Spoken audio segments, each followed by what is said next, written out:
நமது இசையரசர் டிஎம்எஸ் ஐயா அவருடைய தீவிர பக்தரும்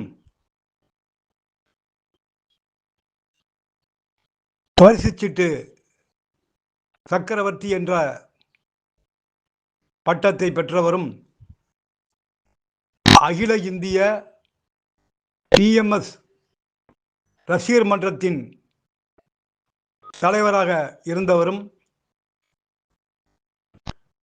நமது டிஎம்எஸ் ஐயா அவர்கள் எங்கு வந்தாலும் அங்கெல்லாம் உடனிருந்து டிஎம்எஸ் வாழ்க டிஎம்எஸ் வாழ்க என்று அனைவரையும் உற்சாகப்படுத்தி டிஎம்எஸ் வாழ்க டிஎம்எஸ் வாழ்க என்ற அனைவரையும் சொல்ல வைத்தவரும் நமது டிஎம்எஸ் ஐயா அவருடைய இதயத்திலே நீங்கா இடம்பெற்றவரும் மதுரை அரசமரம் பிள்ளையார் கோவிலில் நடக்கும் இசை விழாவில் நமது டிஎம்எஸ் ஐயா அவர்கள்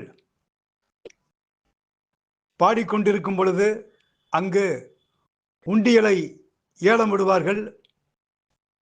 அப்பொழுதெல்லாம் அந்த உண்டியலை அதிக பணம் கொடுத்து ஏலத்தில் வாங்கி நமது டிஎம்எஸ் ஐயா அவர்கள் கையால் அந்த உண்டியல் பணத்தை பெறுவதற்காக ஐயாவின் மேல் உள்ள அபிமானத்தால்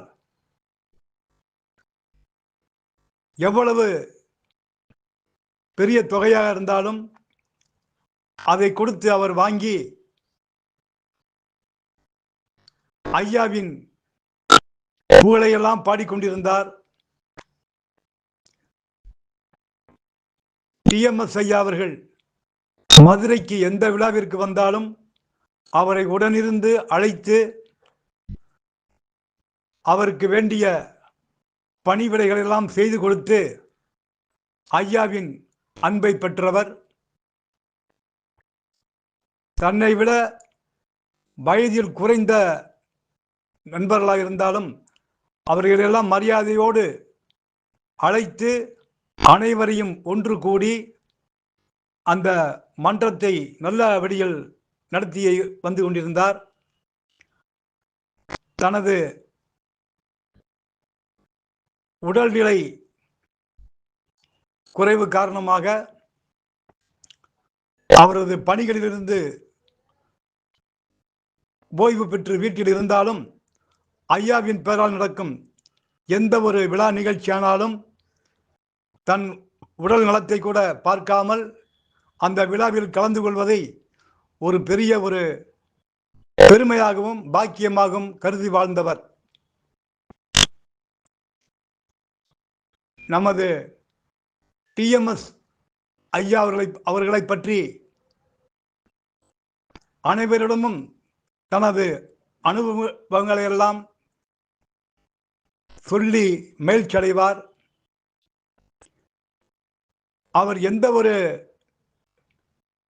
மேடை நிகழ்ச்சியாக இருந்தாலும் அவர் யாராவது ஒரு பாடல் பாடுங்கள் என்று சொன்னால் அவர் அதிகமாக எப்பொழுதும் ஒரே ஒரு பாடலை விடாமல் பாடுவார்.